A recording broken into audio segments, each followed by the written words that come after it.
새벽 5시 어두운 골목길에서 한 여인이 무거운 짐을 끌며 걸어간다. 정미라 62세에도 여전히 부지런히 움직이고 있었다. 오늘도 좋은 하루가 되겠지. 미라는 작은 옷가게 문을 열며 혼잣말을 한다. 남편을 잃은 그날부터 어린 아들을 키우기 위해 시작한 이 작은 가게가 그녀의 전부였다. 가게 안 구석진 곳에는 색바랜 사진 한 장이 걸려 있다. 젊은 시절의 미라와 남편, 그리고 갓 태어난 아들의 모습. 그 시절 그녀는 몰랐다. 행복이 이토록 짧을 줄을. 사모님, 오늘도 일찍 오셨네요. 단골 할머니가 들어서며 반갑게 인사한다. 미라는 환한 웃음을 지으며 답한다. 어서 오세요. 어머님 체형에 딱 맞는 옷 하나 들어왔어요. 이런 순간들이 미라에게는 소중했다. 누군가에게 필요한 사람이 된다는 것. 누군가의 하루를 조금이라도 밝게 만들어준다는 것. 그것이 그녀가 살아가는 이유였다. 하지만 손님이 나간 후 혼자 남은 가게에서 미라는 깊은 한숨을 내쉰다. 요즘 들어 몸이 예전 같지 않다. 무릎도 아프고 밤새 재단하느라 눈도 침침해진다. 그래도 멈출 수는 없다. 아직 아들이 완전히 자리 잡지 못했으니까. 저녁 9시 마지막 손님을 배웅한 미라는 하루의 매출을 정리한다. 오늘 번 돈으로는 아들에게 용돈도 보내고 가게 임대료도 낼 수 있을 것 같다. 그것만으로도 충분히 만족스럽다. 집으로 가는 길, 미라는 아들에게 전화를 건다. 재훈아, 엄마야. 밥은 먹었니? 엄마, 바쁘니까 나중에 전화해요. 뚝 끊어지는 전화 소리. 미라는 씁쓸한 미소를 짓는다. 언제부터인가 아들과의 대화는 이렇게 짧아졌다. 그래도 괜찮다. 바쁘다는 건 잘 지내고 있다는 뜻이니까. 그날 밤, 미라는 좁은 원룸에서 혼자 저녁을 먹는다. 김치찌개와 계란 하나. 30년 전부터 변하지 않은 메뉴다. 텔레비전에서는 젊은 연예인들이 화려한 무대에서 춤을 추고 있다. 저런 세상도 있구나 하며 미라는 리모컨을 돌린다. 거울 속 자신의 모습을 본다. 언제 이렇게 늙었을까? 주름진 얼굴, 구부정한 어깨, 거칠어진 손. 하지만 미라는 후회하지 않는다. 이 모든 것이 아들을 위한 사랑의 증거니까. 그때 핸드폰이 울린다. 아들에게서 온 문자. 엄마, 내일 시간 있으세요? 중요한 얘기가 있어요. 미라의 가슴이 두근거린다. 혹시 결혼 소식, 아니면 승진, 어떤 좋은 소식이든 상관없다. 아들이 행복하면 그것으로 충분하다. 그렇게 미라는 잠들었다. 30년간 변함없이 아들만을 생각하며 자신의 꿈은 접어둔 채로, 내일이 또 어떤 하루가 될지 모른 채로 새벽이 되면 다시 일어나 가게 문을 열 것이다. 오늘과 똑같이 아들을 위해서. 다음 날 오후, 미라는 설레는 마음으로 아들을 기다렸다. 1년 만에 아들이 가게에 온다고 했으니까. 엄마. 익숙한 목소리가 들린다. 돌아보니 깔끔한 정장 차림의 재훈이 손을 흔들고 있다. 미라는 눈물이 핑 돈다. 우리 아들이 이렇게 의젓해졌구나. 어서 와, 재훈아. 밥은 먹었니? 엄마가 고기라도 사줄까? 됐어요, 엄마. 시간이 별로 없어서요. 차갑게 들리는 아들의 목소리에 미라는 순간 당황한다. 하지만 금세 웃음을 짓는다. 바쁜 사람이니까 그럴 수 있지. 가게 안으로 들어선 재훈의 눈길이 여기저기를 훑는다. 낡은 진열대, 색바랜 옷들, 삐걱거리는 바닥. 그의 표정이 점점 굳어진다. 엄마, 여기서 언제까지 이러실 거예요? 무슨 소리야? 엄마는 여기가 좋은데. 좋다고요? 이 낡은 가게가. 재훈의 목소리에 짜증이 묻어난다. 미라는 가슴이 덜컥 내려앉는다. 재훈아, 이 가게가 너를 키운 거야. 내가 대학 가고 직장 구하고 지금 이렇게 성공할 수 있었던 건 다 이 가게 덕분이란다. 그걸 모르는 게 아니에요. 하지만 이제 그만하세요. 엄마도 이제 좀 쉬시고. 재훈이 가방에서 서류 뭉치를 꺼낸다. 엄마, 이걸 좀 보세요. 아파트 전단지다. 깔끔하고 현대적인 건물, 넓은 거실, 시설 좋은 부엌. 미라는 어리둥절하다. 이게 뭐니? 제가 최근에 아파트를 샀어요. 신혼집으로요. 그런데 방이 하나 남거든요. 엄마가 들어와서 사세요. 미라의 눈이 휘둥그레진다. 너 결혼한다고? 네, 다음 달에 결혼해요. 상윤이라고 좋은 여자예요. 결혼 소식보다도 미라를 더 당황스럽게 하는 건 재훈의 차가운 어조다. 마치 비즈니스 미팅을 하는 것 같다. 그래서 엄마한테 제안이 있어요. 여기 가게 정리하시고 이 건물 매매 계약서에 사인해 주세요. 재훈이 또 다른 서류를 꺼낸다. 부동산 매매 계약서. 미라는 손이 떨린다. 재훈아, 이게 무슨 소리야? 엄마, 현실을 보세요. 이 건물 지금 시세가 얼만지 아세요? 15억이에요. 가게 운영해서 1년에 버는 돈보다 이 건물 파는 게 훨씬 낫잖아요. 15억? 미라는 그 숫자가 믿어지지 않는다. 자신이 30년간 지킨 이 조그만 건물이? 네, 여기 재개발 계획도 있고요. 어차피 몇 년 후엔 다 헐릴 거예요. 지금 팔아야 손해 안 봐요. 재훈의 말에 미라는 현실감을 잃는다. 재개발, 철거, 자신의 삶이 통째로 사라진다는 얘기인가? 그럼 엄마는 뭘 하고 살라는 거니? 그러니까 제가 모시고 살겠다는 거예요. 손자 돌봐주시고, 집안일 좀 도와주시고. 그게 엄마한테도 훨씬 좋지 않겠어요? 미라는 아들의 말을 듣고 있지만 실감이 나지 않는다. 30년간 자신의 정체성이었던 이 가게를 포기하라고?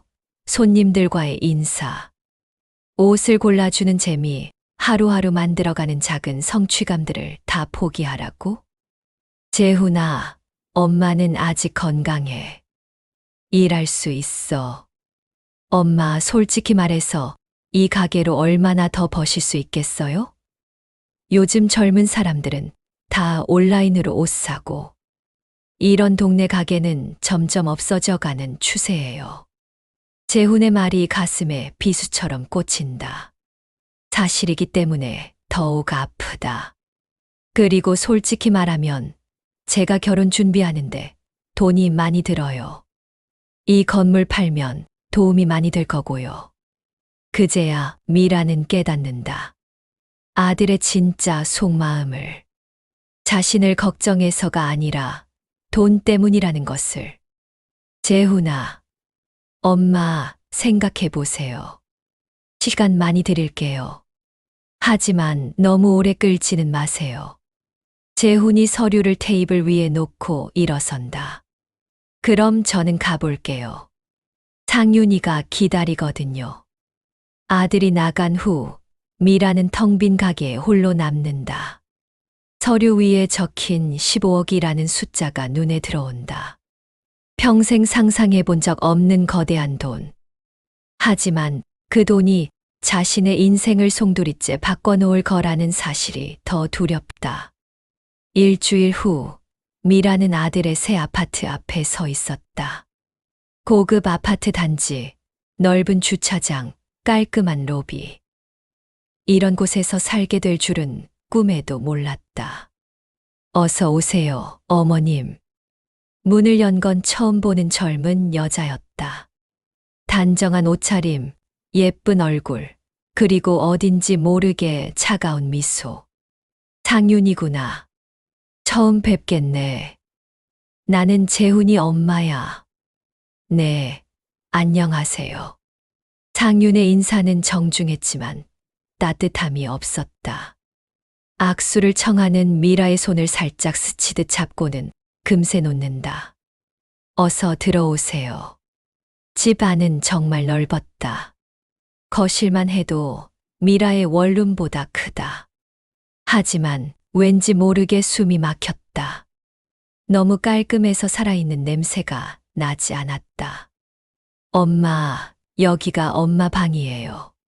재훈이 안내하는 방은 작지만 깨끗했다.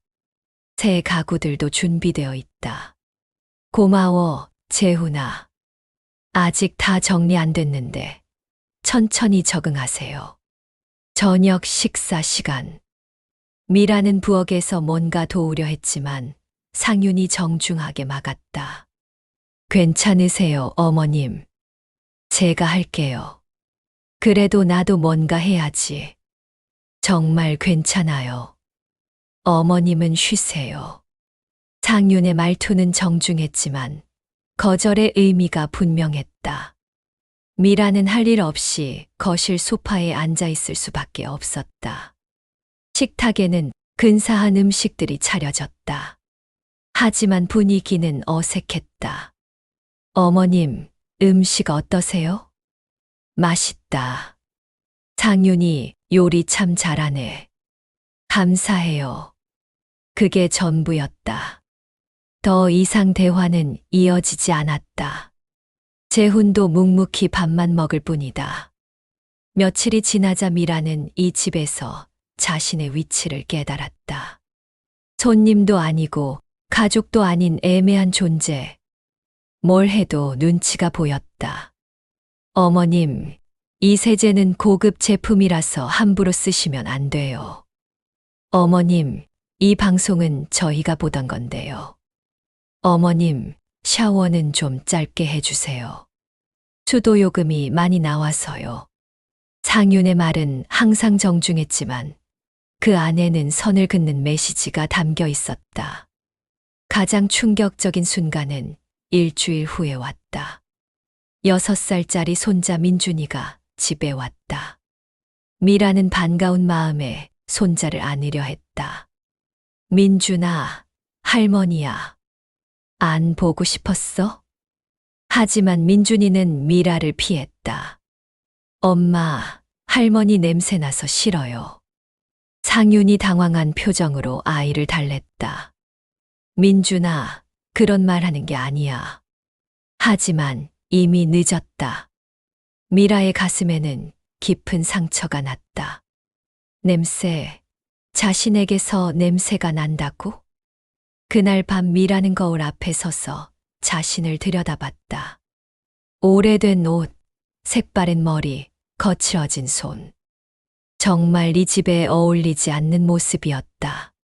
다음 날 아침, 미라는 일찍 일어나서 김치찌개를 끓였다. 적어도 음식만큼은 자신 있었으니까. 어머님, 이게 뭐예요? 김치찌개. 재훈이가 어릴 때 좋아하던 거야. 상윤의 얼굴이 일그러졌다. 어머님, 저희는 아침에 이런 자극적인 음식 안 먹어요. 그리고 냄새가 너무 강해서. 그래? 미안해. 미라는 서둘러 김치찌개를 치웠다. 냄새. 또 냄새였다. 재훈은 뭐라고 말하지 않았지만 그의 시선이 말해주고 있었다. 엄마가 왜 이래? 하는 짜증 섞인 눈빛. 점점 미라는 위축되었다. 말을 걸어도 대답이 시큰둥하고 뭘 해도 눈치가 보이고 존재 자체가 민폐인 것만 같았다. 그런 어느 날 미라는 우연히 재훈과 상윤의 대화를 엿듣게 되었다. 여보, 어머님 언제까지 이러실 거예요? 조금만 참아. 건물 매매 계약 끝나면 나아질 거야. 하지만 너무 답답해요. 집에서 마음 편히 있지도 못하겠고. 알아. 나도 스트레스야. 하지만 어쩔 수 없잖아. 미라는 문 뒤에 서서 눈물을 흘렸다. 자신이 스트레스의 원인이라니. 사랑하는 아들에게, 며느리에게 짐이 되고 있다니. 그날 밤 미라는 침대에 누워 천장을 바라보았다. 30년간 꿈꿔온 아들과의 동거가 이런 것이었나. 이런 식으로 늙어가는 것이었나. 창밖으로 보이는 도시의 불빛들이 차갑게 반짝였다. 수많은 사람들 사이에서 미라는 그 어느 때보다 외로웠다. 한 달째 되던 날, 미라는 더 이상 견딜 수 없었다. 답답한 아파트를 나와 옛 가게 앞으로 향했다. 이미 문은 닫혀 있고 임대 표시판이 붙어 있었지만 그래도 이곳이 편했다. 사모님, 뒤에서 익숙한 목소리가 들렸다. 돌아보니 윤기석이었다. 남편의 오랜 친구이자 30년간 가게의 단골 손님이었던 그 사람. 기석 씨, 여기서 뭐 하세요?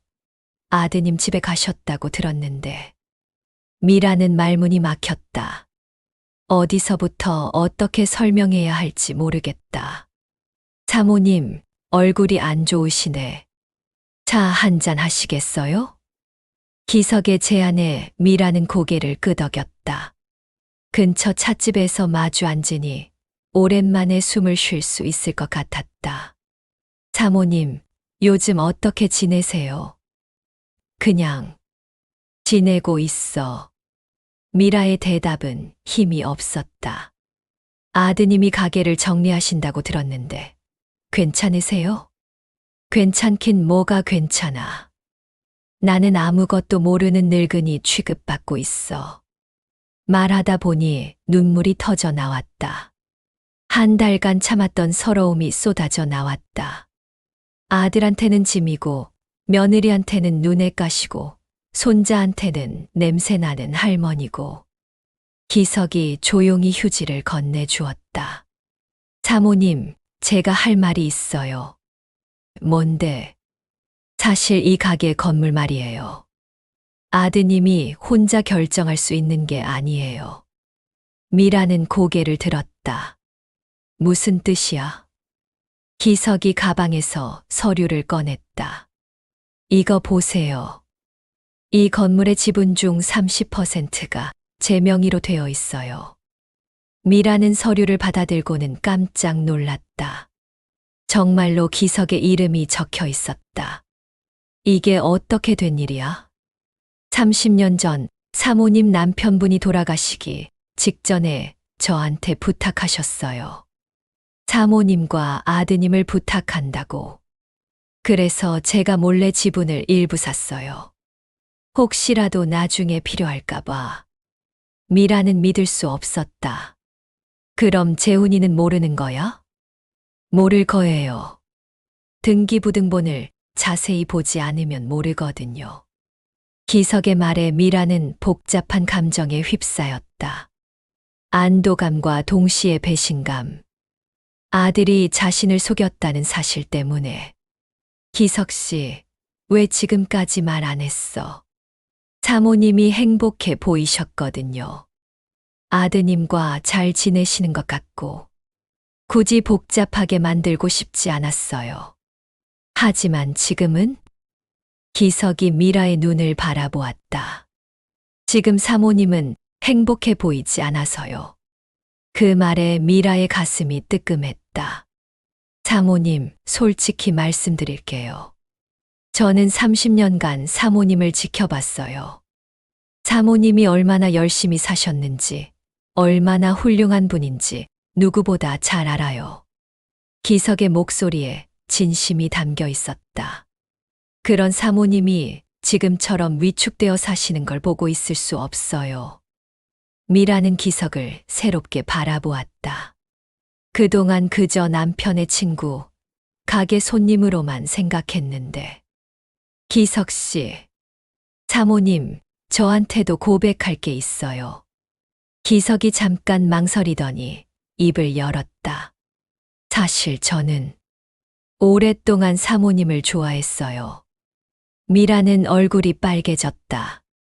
하지만 사모님이 남편분을 그리워하시고 아드님만 바라보고 사시는 걸 보니까 차마 말씀드릴 수 없었어요. 기석 씨, 갑자기 왜 이런 말을? 이제 사모님도 새로운 인생을 시작하세요. 아드님을 위한 인생 말고 사모님 자신을 위한 인생을요. 기석의 말이 미라의 가슴을 두드렸다. 자신을 위한 인생, 그런 게 가능할까? 제가 도와드릴게요. 아드님이 건물을 함부로 팔 수는 없어요. 제 동의 없이는요. 미라는 희망이 보이기 시작했다. 더 이상 무력한 피해자가 아니라 뭔가 할 수 있는 사람이 될 수 있을지도 모른다. 하지만 기석 씨, 나는 이미 늙었어. 이제 와서 새로운 시작이라니. 사모님, 나이는 숫자일 뿐이에요. 사모님께는 아직 할 수 있는 일이 많아요. 기석의 눈빛이 따뜻했다. 오랜만에 누군가 자신을 믿어주는 느낌이었다. 생각해 보세요. 답은 사모님이 정하시는 거예요. 하지만 저는 사모님 편이라는 걸 알아주세요. 그날 밤, 미라는 오랜만에 깊이 잠들었다. 누군가 자신의 편이라는 사실만으로도 세상이 다르게 보였다. 다음 날, 미라는 결심을 했다. 더 이상 숨어서 눈치 보며 살 수는 없었다. 기석이 주신 용기를 붙잡고 재훈에게 진실을 말할 시간이 왔다. 재훈아, 엄마가 할 말이 있어. 엄마, 지금 바빠요. 나중에 해요. 지금 당장 해야 할 말이야. 미라의 단호한 목소리에 재훈이 고개를 들었다. 상윤도 거실로 나왔다. 무슨 일이세요, 어머님? 너희들이 알아야 할 게 있어. 미라가 기석에게서 받은 서류를 테이블 위에 놓았다. 이게 뭐예요? 재훈이 서류를 들춰보다가 얼굴이 굳어졌다. 이게 진짜예요? 응. 우리 가게 건물 지분의 30%는 기석 씨 몫이야. 내가 혼자 결정할 수 있는 일이 아니었어. 상윤의 얼굴이 새파랗게 변했다. 15억의 30%라면 4억 5천만 원. 그들의 계획이 틀어진 것이다. 엄마, 이런 중요한 걸 왜 지금 말해요? 나도 몰랐어. 너희 아버지가 돌아가시기 전에 기석 씨한테 부탁하신 일이래. 재훈이 벌떡 일어났다. 그럼 지금 어떻게 하라는 거예요? 결혼 준비는 다 해놨는데. 그건 내가 알아서 해야지. 엄마는 더 이상 너희 계획에 맞춰 살지 않을 거야. 미라의 말에 재훈과 상윤은 황당한 표정을 지었다. 어머님, 무슨 소리세요? 나는 내 가게로 돌아갈 거야. 그리고 다시 시작할 거야. 엄마, 정신 차려요. 나이가 몇 살인데 다시 시작이 뭐예요? 재훈의 목소리가 높아졌다. 62살이면 뭐 어때? 아직 내 손으로 뭔가 할 수 있어. 미라는 한 달 전과는 완전히 다른 사람이 되어 있었다. 위축되고 주눅든 모습은 온데간데 없었다. 그리고 재훈아, 엄마한테 사과해. 사과요? 뭘 잘못했다고요? 너는 엄마를 속였어.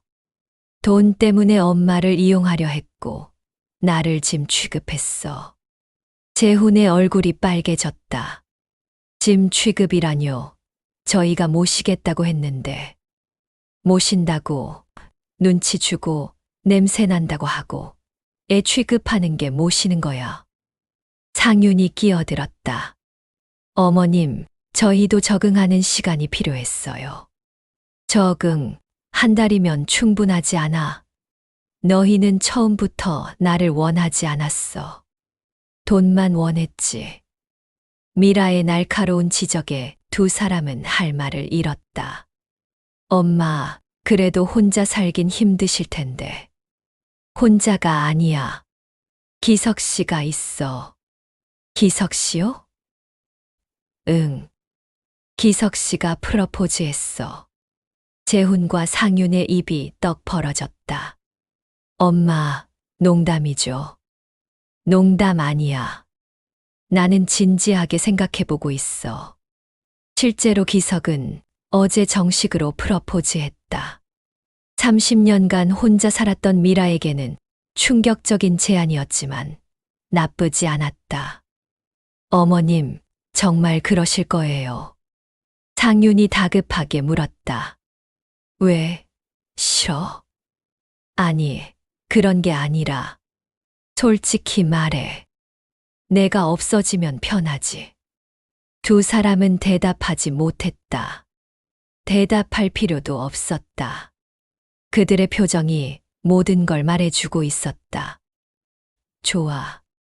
내일부터 짐 정리할게. 엄마, 그래도 다시 생각해보세요. 재훈이 마지못해 말했지만 진심이 아니라는 걸 미라는 알고 있었다. 다음 날 미라는 짐을 쌌다. 많지 않았다. 이 집에서 한 달 동안 산 흔적은 작은 가방 하나면 충분했다. 사모님, 준비 다 되셨어요? 기석이 차를 가지고 왔다. 응, 다 됐어. 미라는 마지막으로 거실을 둘러보았다. 한때는 꿈꿔왔던 공간이었지만 이제는 아무 의미가 없었다. 어머님, 그래도 연락은. 상윤이 어색하게 말을 걸었다. 필요하면 연락할게. 미라의 대답은 담담했다. 재훈은 끝까지 나타나지 않았다. 회사에 갔다고 했지만 사실은 이 상황이 부담스러워서였을 것이다. 차 안에서 기석이 물었다. 사모님, 후회 안 하세요? 후회 뭘? 아드님과 멀어지게 될 텐데. 미라는 잠깐 생각해 보았다. 이미 멀어져 있었어. 나만 모르고 있었을 뿐이지. 기석이 미라의 손을 잡았다. 앞으로는 사모님 행복만 생각하세요. 고마워, 기석 씨. 아니, 이제 그냥 기석아라고 불러도 될까? 기석이 환하게 웃었다. 물론이죠, 미라 씨. 차가 달리는 동안 미라는 창밖을 바라보았다. 새로운 시작이 두렵기도 했지만 설레기도 했다. 6개월 후 미라는 새로운 가게를 열었다. 기석과 함께 운영하는 작은 카페 겸 옷가게였다. 예전보다 훨씬 작았지만 훨씬 따뜻했다. 사모님, 오늘도 예쁘시네요. 단골 손님이 들어오며 인사했다. 고맙습니다. 오늘은 어떤 옷을 찾으세요? 미라의 얼굴에는 다시 환한 웃음이 돌아와 있었다. 저녁이 되면 기석과 함께 차를 마시며 하루를 정리했다. 대화가 끊이지 않았고 웃음소리가 끊이지 않았다. 미라야, 행복해. 응, 정말 행복해. 그리고 정말로 행복했다. 누구 눈치 보지 않고 누구에게 짐이 되지 않고 자신의 의지로 살아가는 것. 그것이 진짜 행복이었다. 재훈에게서는 몇 번 연락이 왔다. 하지만 미라는 서두르지 않았다. 언젠가는 아들도 깨달을 것이다. 진짜 소중한 게 뭔지를. 그날 밤 미라는 기석과 손을 잡고 산책을 나갔다. 30년 만에 처음으로 누군가와 나란히 걷는 길. 앞으로 얼마나 많은 길을 함께 걸을지 기대되었다. 미라야, 고마워. 뭐가? 내 인생에 다시 한 번 사랑을 가져다 줘서. 미라도 기석의 손을 꽉 잡았다. 나야말로 고마워. 내 인생에 새로운 시작을 가져다 줘서. 그렇게 두 사람은 새로운 내일을 향해 걸어갔다. 나이는 숫자일 뿐이었고 사랑에는 때가 없다는 걸 증명하듯이. 구독과 좋아요 부탁드립니다.